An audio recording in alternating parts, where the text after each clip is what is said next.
Good morning and welcome to Counterpoints. Emily, really big show today. Really big show. Also, we've had nothing but crazy news cycles for the past 6+ months. This is one of the craziest news cycles. So many hearings just today. I mean, Rubio, Pam Bondi, John Ratcliffe, Chris Wright, Sean Duffy. It's just absolutely stuffed. Yesterday was Pete Hegseth. We have the TikTok ban.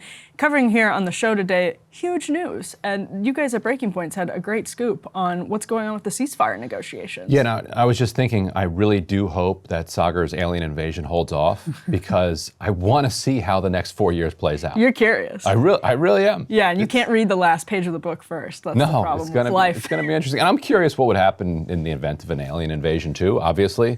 Yeah. But we could get that later. Like, I want to see this whole thing, because to your point, the Donald Trump, I was going to about say the Trump administration, but Donald Trump and his kind of real estate tycoon that he assigned to create a ceasefire deal between Israel and Hamas is on the brink of pulling it off. We're going to talk to Jeremy Scahill in just a moment, who's been in contact with a lot of people involved in this. So he's going to break down what the deal actually looks like and how we got to this place.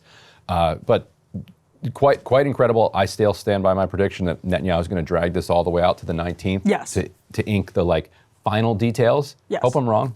But overnight, Israel was ramping up airstrikes all across Gaza. There was video that emerged from Yunus Sarawi of them blowing up a mosque in northern Gaza yesterday, just kind of because they can. And there's a couple days left until they sign the thing. But we're getting very close. So we're going to start with that news. We're going to run down the Hegseth hearing from yesterday, do an update on... That was a wild one. It was a wild one. Although by Trump-era standards, it's sort of medium insanity. We'll do an update on a crazy story about landlords in the Los Angeles area.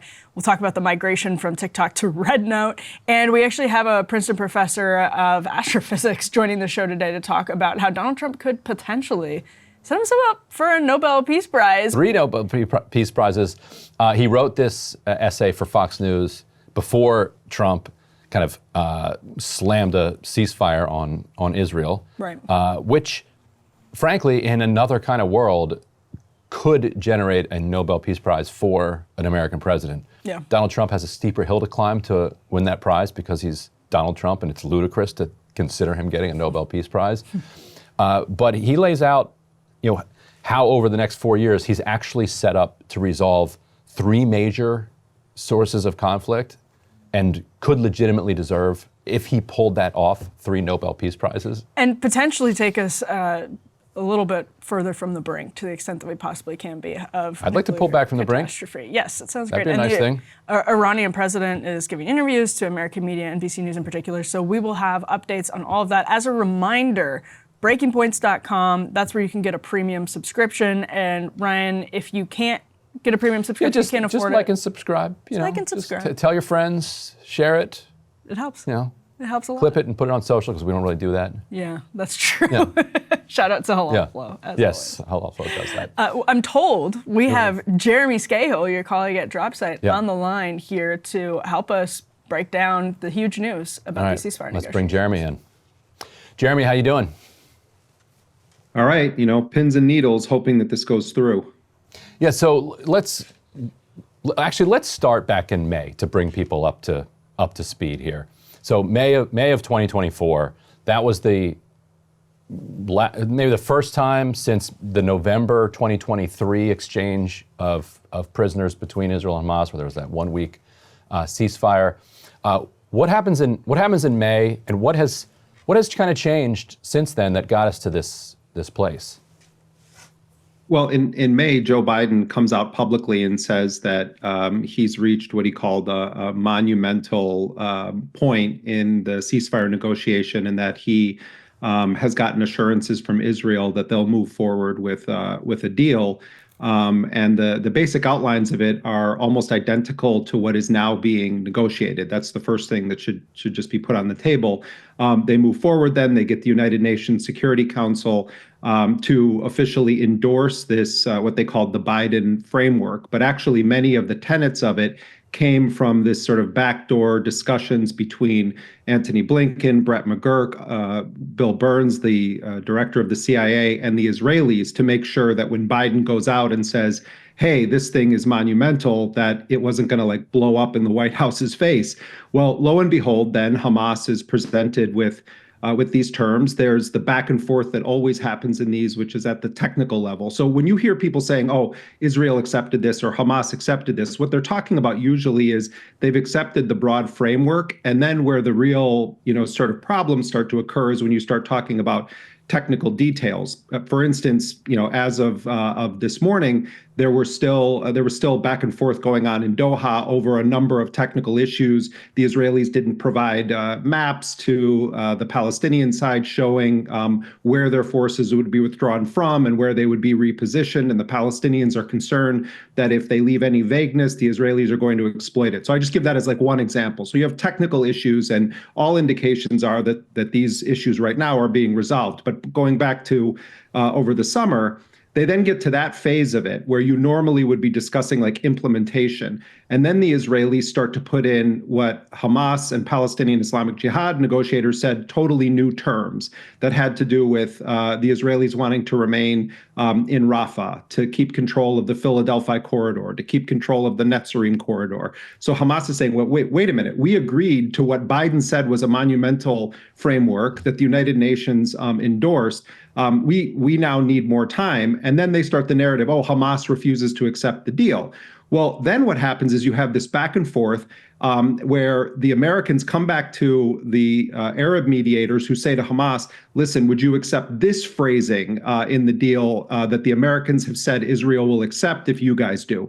Hamas then deliberates on it. And then on July 2nd, Hamas officially informs the mediators from Qatar and Egypt, yes, we will accept the American amended ceasefire proposal.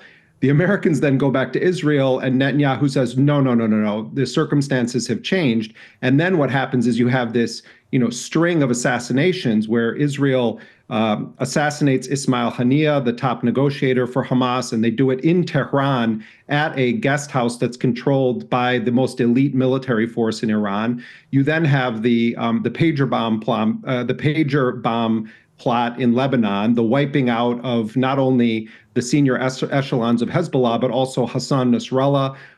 Then you have the bombings of Iran, the Iranians attacking Israel, the fall of the regime in Syria, which Netanyahu took credit for. And so basically what happened then, Ryan, last summer was that Biden goes out in front of the world. He says, hey, we're on the brink of something here. The Israelis just shove it in his face, turn around, and then escalate the war even further. And Biden rewards them, not punishes them, rewards them by showering billions of dollars more in U.S. weapons on them, and then openly endorsing the Israelis setting fire to the Middle East. And basically, there's been no discussion of a ceasefire since then until Donald Trump.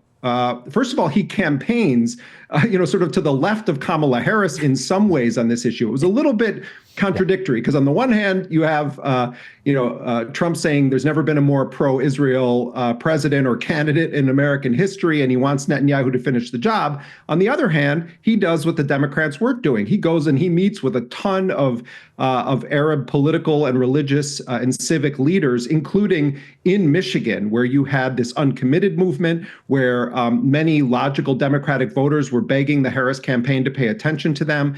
And many, many Arabs in the United States felt like they were just being kind of spat upon by the Democrats. And so whatever you think about Donald Trump's efforts, there was an actual effort there.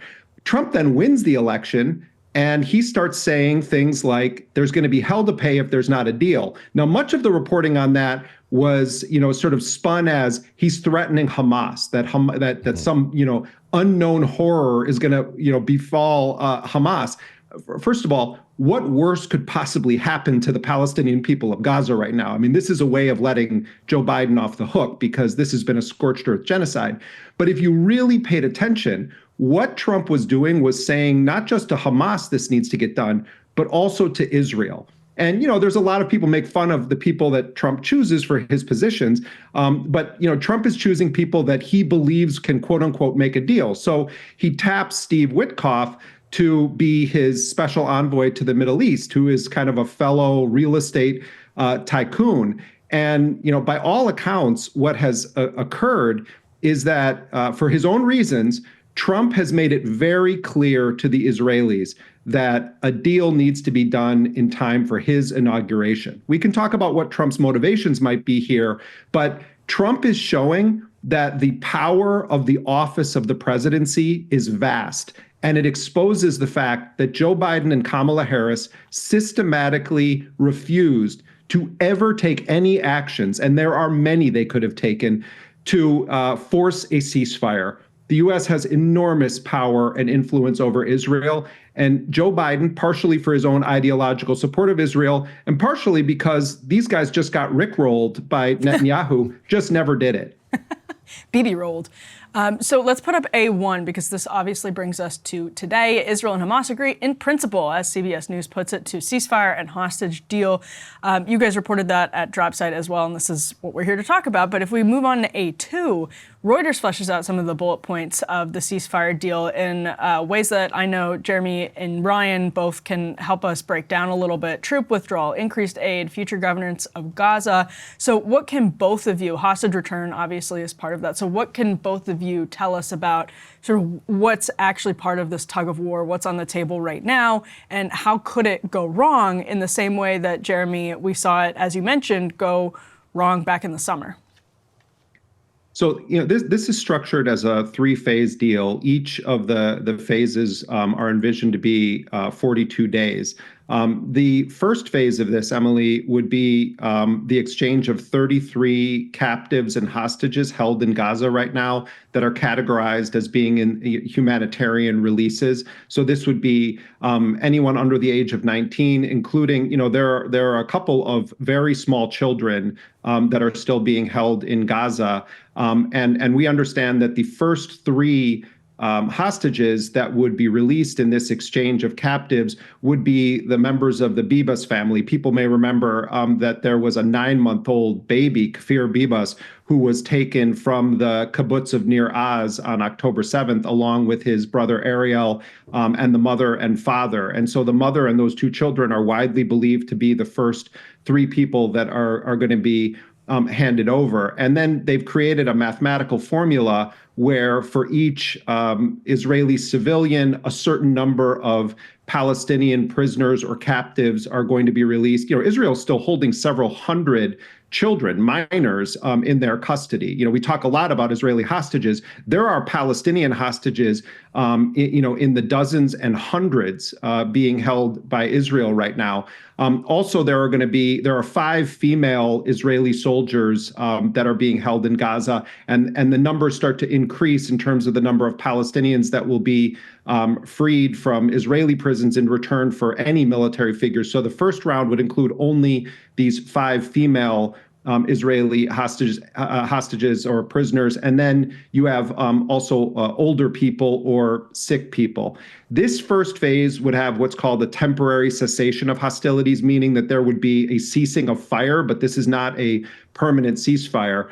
And 2 weeks into this exchange, where you would have sort of in phases, Israelis and internationals being held in Gaza being released, and then Palestinians being released as well. 2 weeks into it, you then start to have discussions about the mechanism for implementing the second phase. And the second phase would start to increase the number of captives that are exchanged between the two sides. And it's in this phase where the draft agreement calls for an actual ceasefire and the withdrawal of Israeli forces. In that first phase, you'll start to have some pullback of the Israelis. There's still debate over kind of what kind of buffer zone is going to exist. The Israeli game, though, seems to be, and this is certainly what people like Ben-Gvir and Smotrich are openly saying, but it's also quite mainstream, is that the Israelis are approaching this from, let's just view this as we're making a deal over phase one. Yes, Trump is telling us we need to have this more comprehensive agreement, but wink, wink, nod, nod. We know that it's very easy to say Hamas violated this and we're back into the game. So the Palestinian negotiators I'm dealing with, they're very well aware of this. And this is part of why they're insisting on really exact maps from the Israelis, really exact timelines, so that they can go back to the mediators and say, this is a violation by Israel. And then the final phase has to do with reconstruction and who would govern Gaza. But a lot of people aren't even so focused on that right now. For the Palestinian people of Gaza, they need this to stop. And we know that at least 46,000 Palestinians have been killed. Those numbers are almost certainly a massive undercount. So, people are desperate. We're hearing this from our reporters on the ground inside of Gaza. It's a horror show that's happening. And Israel has a long history of really intensifying the attacks against Gaza before any kind of a deal is made. So that's sort of where things stand right now. But I don't think we can understate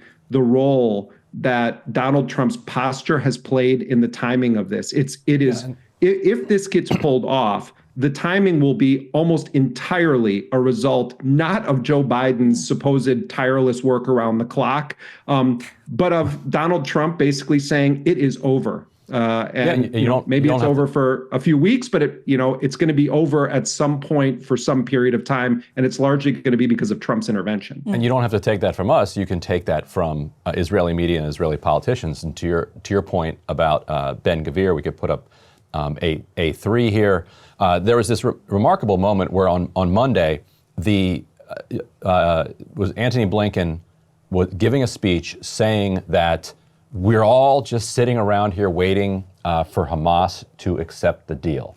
After Hamas had publicly basically accepted the framework. Meanwhile, you've got Ben-Gvir here, who in a post and also in a speech that he posted to Twitter, said very openly and admitted that over the past year and a half, he and his political forces had scuttled, many, many hostage deals by using their political power to block those deals. It was kind of a remarkable split screen where you have Blinken. You can't tell if he's just a kind of confused old man with dementia who's just kind of repeating what he's been saying. Historically, it was never true before when he was saying it as you laid out, but it was so flagrantly a lie on Monday to have the entire Israeli media on the right and people like Ben-Gvir and Smotrich saying this is a horrible deal, it's being forced on us, while at the same time Blinken saying it's Hamas that won't take the deal. What do you draw? How would you characterize the kind of Israeli media response, and what conclusions can you draw? And before, Jeremy, you answer that, let's roll this clip of Blinken. This is A4, so people can hear what he says. We assess that Hamas has recruited almost as many new militants as it has lost. That is a recipe for an enduring insurgency and perpetual war. The longer the war goes on, the worse the humanitarian situation gets in Gaza. Right, and there's Blinken saying that they have not accomplished anything. Go ahead. Yeah, first, just to take what Blinken just said there, and then I'll address the Ben-Gvir part of this.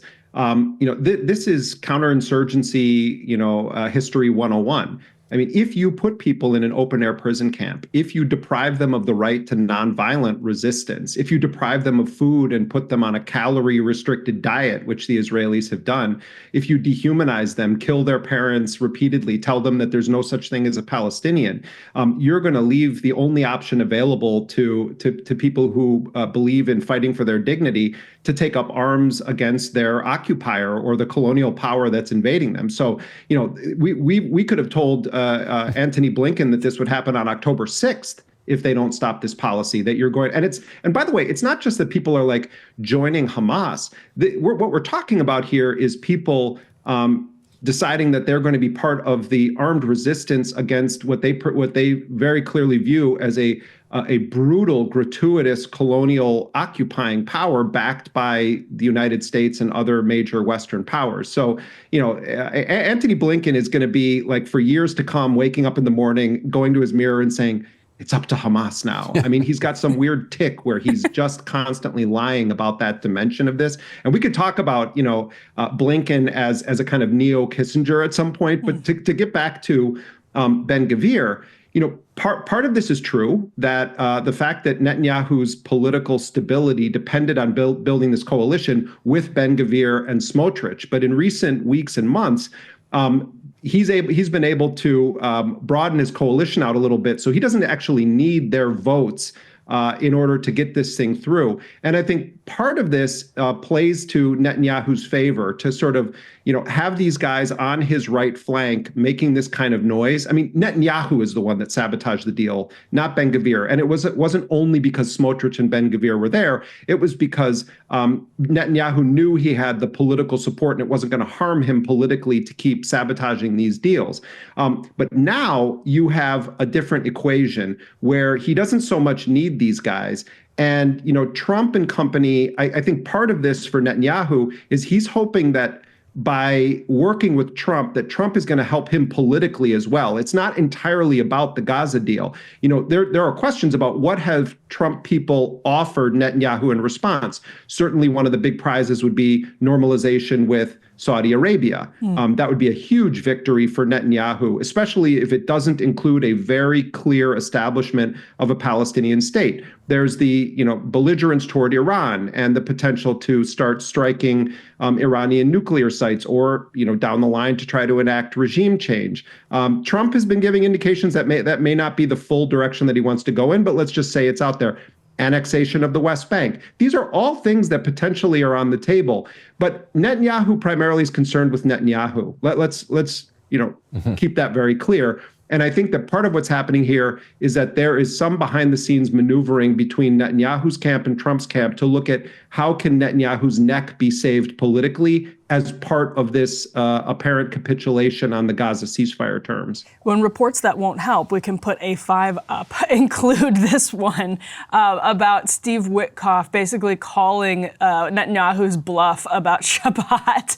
I think this was from Haaretz, and it makes me think, Jeremy, that the clip of Ben-Gvir we already talked about, instances like this, a week from now, Donald Trump will be the president of the United States. And I can only think that unlike with Biden and Blinken, that telegraphing from people like Ben-Gvir will infuriate a potential Trump administration. Go ahead. Yeah, and before you answer, I just wanted to read for people what I think is an interesting, the kind of choice that people in Washington would mock Trump for, but clearly panned out for him. And this is from Haaretz. They write, Witkoff, and Witkoff is the guy who, called up Netanyahu's aides. He said, "We're going to meet on Saturday." And the aides are like, "Well, that's the Sabbath. Bibi can't really meet." And Witkoff knows that Netanyahu is secular, doesn't care about it. He's like, "Don't give me this crap. We're meeting on Saturday." And then they meet on Saturday. That gives him the kind of dominance in the meeting, and he steamrolls Netanyahu. Haaretz writes, "Witkoff is a Jewish real estate investor and developer who is close to Trump. He doesn't have the background of the kind of people who usually fill diplomatic roles." Quote, "Witkoff isn't a diplomat. He doesn't talk like a diplomat. He has no interest in diplomatic manners and diplomatic protocols," says a senior Israeli diplomat who spoke on condition of anonymity. "He's a businessman who wants to reach a deal quickly and charges ahead unusually aggressively." So that kind of appointment is the kind that gets mocked here in D.C., but that does seem like the kind of guy you want to send into the meeting and tell Netanyahu, what part of this don't you understand? Well, there's a difference between Rex Tillerson and Steve Witkoff. Yeah. Trying to, right. Right. So go. Yeah, and I mean the Rex Tillerson analogy. It's actually a really good one because Tillerson, and I think we're going to see some of this with little Marco Rubio as well go down, where the people that end up in Trump's orbit that have been part of the machine or part of kind of the elite inner circle, they always have kind of a split loyalty from Trump's perspective. They're not just loyal to Trump, they also are thinking about sort of the bigger picture of the American empire and American institution. And so, when Trump has kind of his own people there, on the one hand, it causes sort of the apocalypse has come to town among the blob. But on the other hand, I think if you're someone like Netanyahu and you've got Steve Witkoff, someone none of these people had ever heard of before coming in, but he's there for Trump, it's like you're talking to Trump. Whereas if you have an Antony Blinken there, you can manage Antony Blinken, you can spin Antony Blinken, you can make an absolute fool of Antony Blinken. But in this case, it's like Trump kind of mafia style. It's like, this is my consigliere that you're going to be talking to. And what you say to him, you say to me. That can be very effective. Whatever we think about it, whatever norms it breaks, it can be very effective. I do want to caution here, one note of caution. while I do think that there are truths to all of this, and I've also heard it from the Palestinian side that they're saying like, somehow Trump's people have gotten like issue X to be a non-issue now. So like I've heard tangible results have been achieved because of the shift in tactics. That's real. But I also think that Netanyahu and some of his people might be playing up some of this for their own reasons. It sends some of the fire toward Trump, who's enormously popular in Israel. This is by no means going to damage Trump's standing in Israel, no matter how many commentators whine about it on TV. So I would just be careful. I wouldn't oversell the idea that like Trump's people really put Netanyahu in a corner. I think there's truth to it. And I've heard it also from the Palestinian side.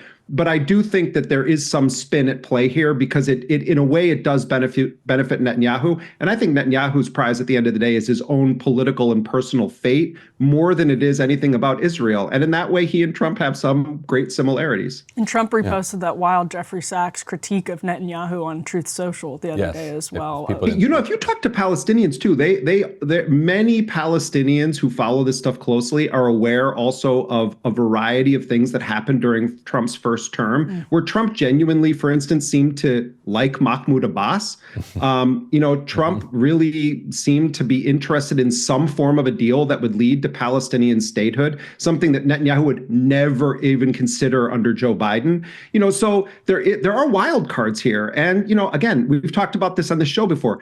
Trump, at the end of the day, he's not like a normal, ordinary person, but he is not a creature of the Washington swamp. And that can be dangerous in some ways, but it also has its benefits. He really, really doesn't care about what the Henry Kissingers of the world or Antony Blinkens of the world, for that matter, believe should be the norm of America's standing in the world. It cuts both ways, but in this case, it could at least give some relief to the Palestinians of Gaza who are suffering under an unconscionable genocide that Joe Biden could have ended long ago. And there's also been reporting over the last year that Miriam Adelson, Sheldon Adelson's widow, I guess, offered something like $100 million to Trump's campaign, basically in exchange for a direct quid pro quo of allowing Israel to annex the West Bank. Talk a little bit about what's going on in the West Bank the last few days, and what do you think the price might be for the West Bank to get this ceasefire? Well, and let's also note Miriam Adelson has just announced yesterday co-hosting an inaugural ball with Mark Zuckerberg on Trump's behalf. So still very much in the circle. Wild bedfellows are emerging in this whole thing, a whole other discussion. Look, it's an incendiary situation right now in the West Bank. I mean, we had just last night, the Israelis did airstrikes in Jenin, killing a number of people. The Palestinian Authority itself, which is viewed by many Palestinians as kind of an extension or an agent of the Israeli occupation, has been waging a paramilitary campaign to go after armed resistance factions. Right before the Israelis did this strike, people should read, by the way, Mariam Barghouti's piece in Dropsite on the ground reporting about this PA-led assault on fighters in Jenin. It was great piece. It's the most, significant military operation that the Palestinian Authority has done under the areas of its nominal control in recent memory. People in the West Bank, I think, are now living in a state of incredible uncertainty and danger. You have really empowered, violent, extremist settlers that are attacking Palestinians, stealing Palestinian land. They're being backed by the official forces of the Israeli state.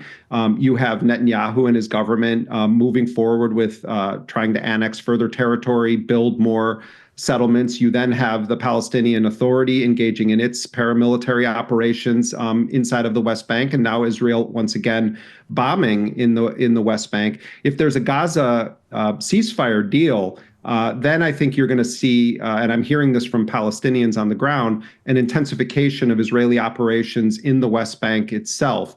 Even though we may get a break from some of this, the overarching reality is that this is unresolved, and the Palestinians as a people remain very much in danger.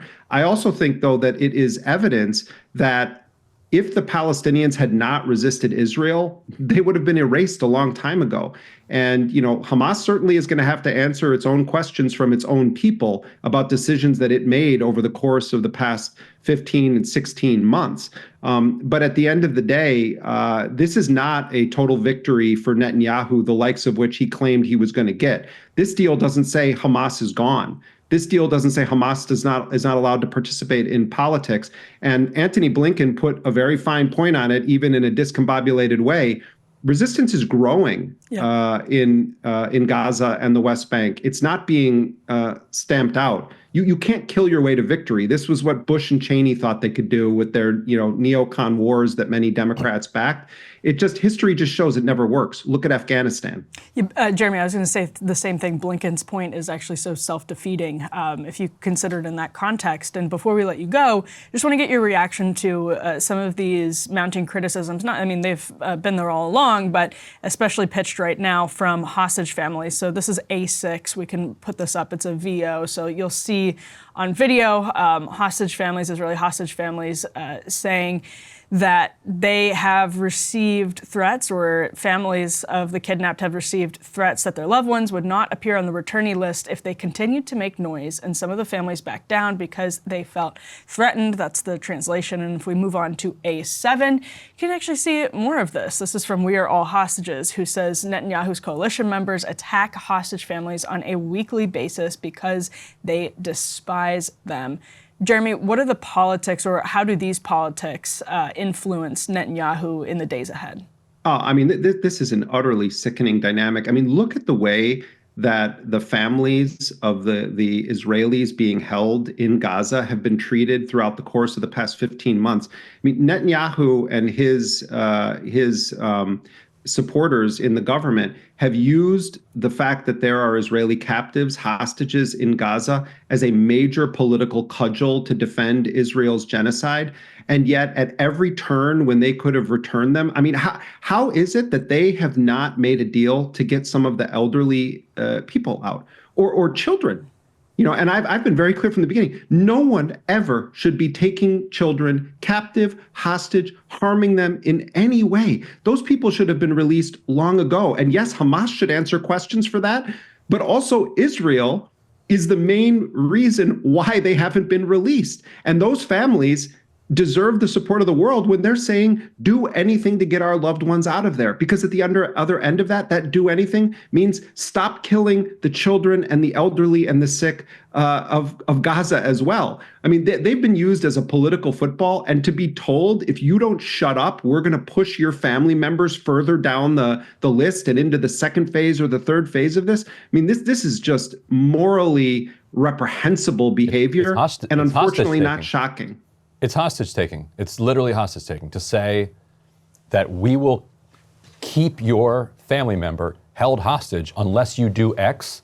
That is hostage taking, even if you're outsourcing the hostage taking in that situation. It's also Israel's policy on Palestinians in general, which is if you don't bend the knee and agree to subjugation and colonialism and to live as a second or third class citizen, if we even allow you to live, then you're going to be subjected to economic, military, and political warfare as long as you walk this earth. It's a microcosm of that broader mentality that leads to things like a war of annihilation against an overwhelmingly civilian population of Gaza.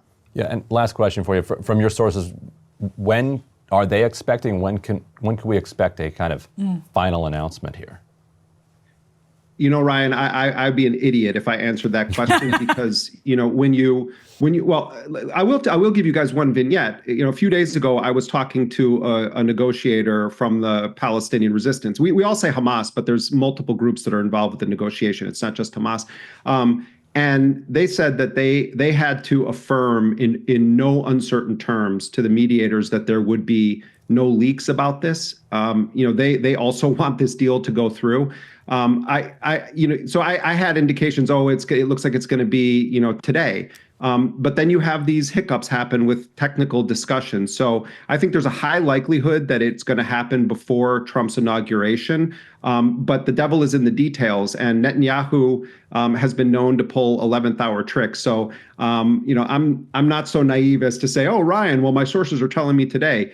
it all depends on what happens with these remaining technical discussions, but there are indications that it should happen before Trump's inauguration. All right, so up next, we're going to talk about a new survey out that shows that among the people who voted for Biden in 2020 and then did not vote for Kamala Harris in 2024, Kamala refusing to break with Biden on Gaza is cited as the #1 reason they decided not to vote. We'll talk about that in a second. Hey, if you liked that video, don't forget to hit the like button and subscribe to Breaking Points. If you want to see the rest of Counterpoints, go to breakingpoints.com to become a premium member and get the full uncut show every morning in your inbox and on Spotify.